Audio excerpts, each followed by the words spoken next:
దేవునికి స్తోత్రములు. దేవుని బిడ్డలారా, అందరూ క్షేమంగా ఉన్నారండి. మన ప్రభువును రక్షకుడైన యేసుక్రీస్తు వారి యొక్క పారమైన ప్రేమ చేత అన్ని వేళల్లో ప్రభువారు మనల్ని కాపాడుచున్న దేవునికి కోట్లాది స్తోత్రాలు.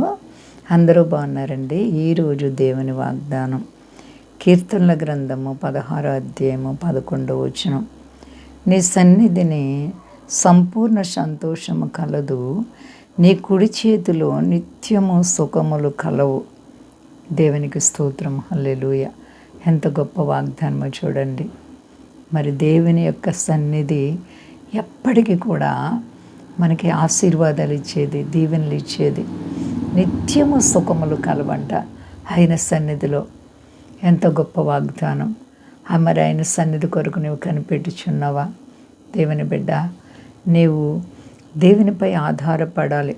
దావీదు తన యొక్క ఆత్మీయ జీవితంలో వచ్చేటువంటి పోరాటాలు, శ్రమలు, అటువంటి కష్టాల్లో దేవునిపై ఆధారపడినటువంటి దావీదు అంటున్నారు, నీ సన్నిధిని సంపూర్ణమైనటువంటి సంతోషం కలుగుతుంది. సంతోషం ఈ లోకంలో మనకి ఏమి ఉన్నా వాటి వల్ల సంతోషం, ఆనందం ఉండకపోవచ్చు, కానీ దేవునిని బట్టి మనకు సంతోషం, ఆనందం. దావీదుకి ఎన్ని శ్రమలు వచ్చినా సరే వాటిని ఎన్నిక చేయలేదు, కానీ దేవునిని బట్టే ఆయన సంతోషించారు. నిత్యము కూడా మనకి ఆయన సహాయముగా ఉండేటువంటి దేవుడంట. ఆయన కుడి చేతిలో నిత్యము సుఖములు ఉంటున్నాయి. నీ కుడి చేతిలో నిత్యము సుఖములు కలవు. మనకి ఈ లోకంలో సుఖం అనేది చాలా ఇష్టపడతాం కదా మనసులో. కానీ దేవుని యొక్క బిడ్డగా మరి మనం ఈ లోకంలో కష్టమైన, బాధ అయినా, ఇరుకైన, ఇబ్బంది అయినా దేవత దేవునిపై ఆధారపడి నీ విశ్వాసాన్ని కాపాడుకుంటే పరలోక రాజ్యంలో నిత్య సంతోషం, నిత్య ఆనందం. కాబట్టి నిత్యము సుఖములు. ఆయన బిడ్డగా నువ్వు జీవిస్తున్నావా? శ్రమల వైపు చూడకు దేవుని బిడ్డ. శోధకుడు అగ్ని బాణాలు వేస్తాడు, అనేక విధములైనటువంటి కష్టాలకు గురి చేస్తాడు దేవుని బిడ్డల్ని. అయినా దేవుడు విడిచిపెట్టరు. నిన్ను విడువని అన్నడు, ఎడబాయనని చెప్పిన దేవుడు ఆయన కుడి చేతిలో నిత్యము సుఖములు కలవు. ఆయన కుడి చేయి నిన్ను పట్టుకుని ఉంది కాబట్టి దేవునికి భయభక్తులు కలిగిండు. అపవాదిని ఎదిరించండి, అప్పుడు వాడు మీ వద్ద నుండి పారిపోతాడని ప్రభు మాట్లాడుతున్నారు.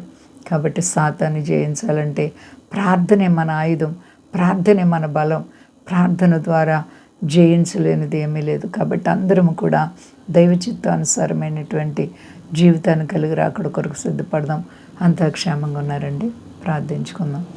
ప్రేమ నమ్మకమైన మా తండ్రి, నీ ప్రేమకు అంతము లేదు ప్రభు. నువ్వు ఎంత గొప్ప దేవుడు ప్రభువా. అవును తండ్రి, నీ కార్యములు ఆశ్చర్యములు ప్రభువా, అద్భుతములు ప్రభువా. నీలాగా మాకింత మంచి స్నేహితుని మేము కలిగి ఉన్నాం.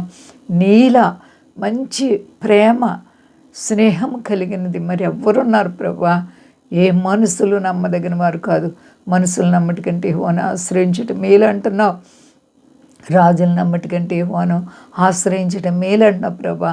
నీలాంటి ఘనుని మేము కలిగి ఉన్నందుకు నీకు స్తోత్రాలు.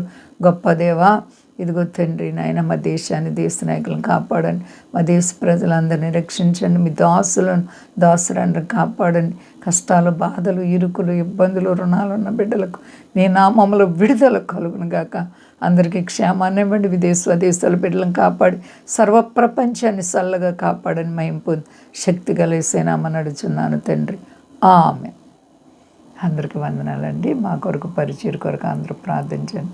ప్రభువారు మిమ్మల్ని, మీ బిడ్డలను, మీ కుటుంబాలను దీవించి ఆశీర్వదించునుగాక. ఆమేన్.